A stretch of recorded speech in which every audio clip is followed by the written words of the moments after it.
So we took the Nikon D5100 out to do some street photography. Hey, what's up you guys, Nick here. I am down in downtown of the town that I live in with Nick.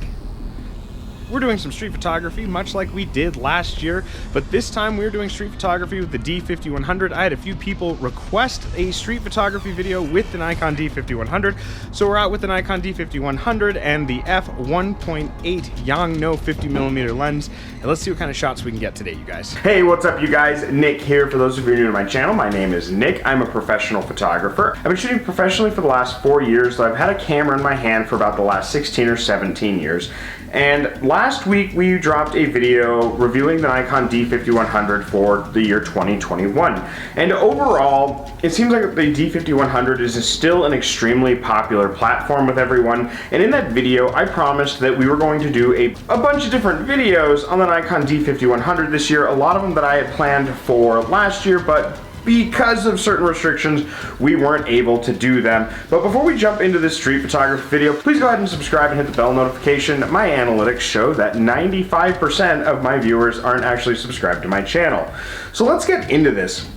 Now, what I love about the Nikon D5100 and subsequently the Nikon D5300 that I'm recording this with is that it is an extremely hardy camera. And one of the great things about these kind of mid-entry-level DSLRs is they're relatively light.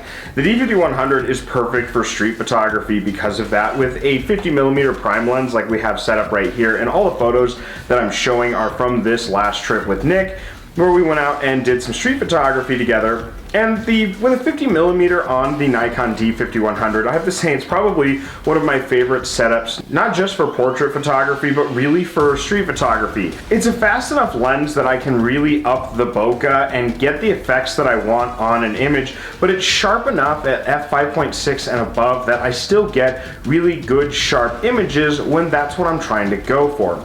Now, in the last street photography video I did with Nick, someone in the comments had asked me why I was shooting at f1.8. Now, the reason I shoot at f1.8 when I'm doing street photography is it gives me a challenge.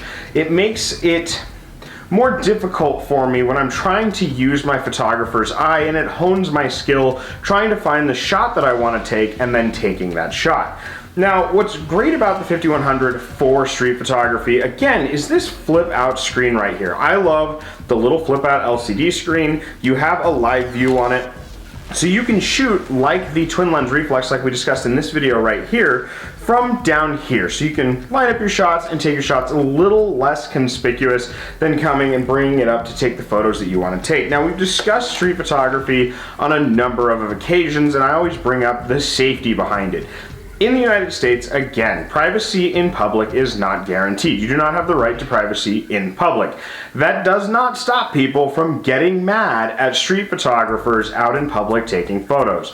Generally, I try to shy away of taking photographs of people when I'm in public if they're not someone I'm actively working with or someone that I know, because of those kind of constraints and people not really being the most positive about the situation.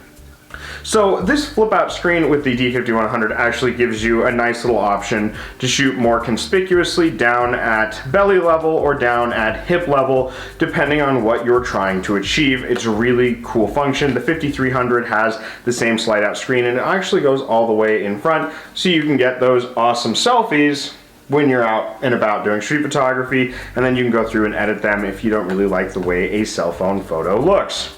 Another great thing that makes this a fantastic camera for street photography is if you're in a more dangerous area or if you're clumsy, the 5100 is a really cheap camera. The Nikon D5100 is between $100 and $150 on eBay right now, and at 16 megapixels, I mean, for $100, $150, a $50 lens, if you accidentally dropped it or broke it, you're not going to feel too horribly bad about it. It's not the same as dropping a $2,500 Nikon D850 or one of the new Z mirrorlesses or the Canon equivalent and the Sony equivalent. You don't want to really drop those, and you guys know how I feel about neck straps. Again, I do keep the neck straps on my cameras. Generally, I will wrap it like this when I'm doing street photography, so if I drop it, it's not a big deal. I'm not going to have to worry about my camera hitting the ground. And when you're kind of moving around as much as I do when doing street photography, and I don't know if there's any video of it, but me climbing up things, climbing down things, jumping on top of things to try to get new angles and new perspectives. Shooting the same place over and over and over again kind of makes you have to do.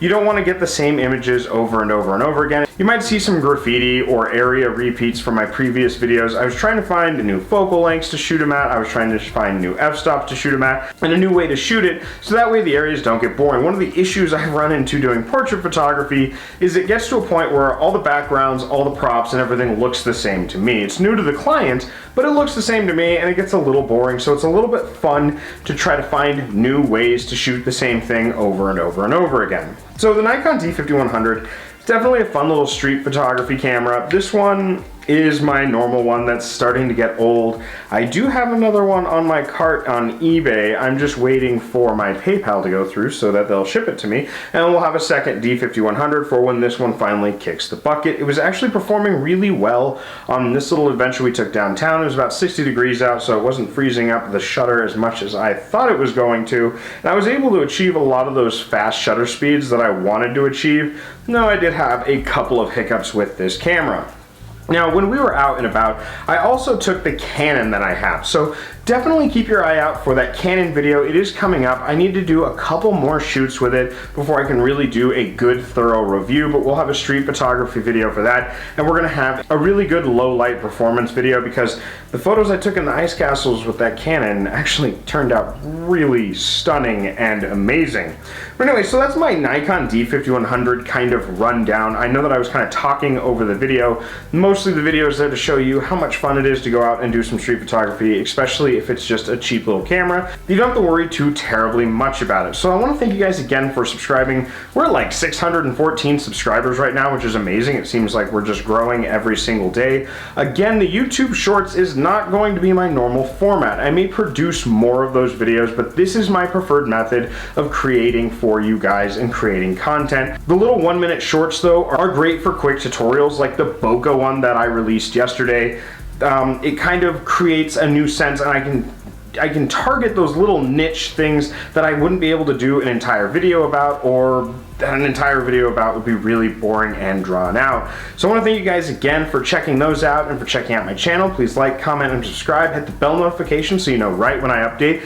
Do not forget, at 1,000 subscribers, which we are fast approaching, I'm giving out this Nikon N80 35mm film camera. This one will be going out to one lucky person, so make sure you guys are subscribed, because as soon as we hit 1,000 subscribers, this is going, and I'm gonna have to think of a new giveaway. Oh, and don't forget, we have some awesome merch. This is one of my favorite shirts. Everything's out of the washer and dryer now. I shot all of the last few videos all on the same day, so everything was in the laundry at that time, but this one's got a ton of little tiny cute cameras on it.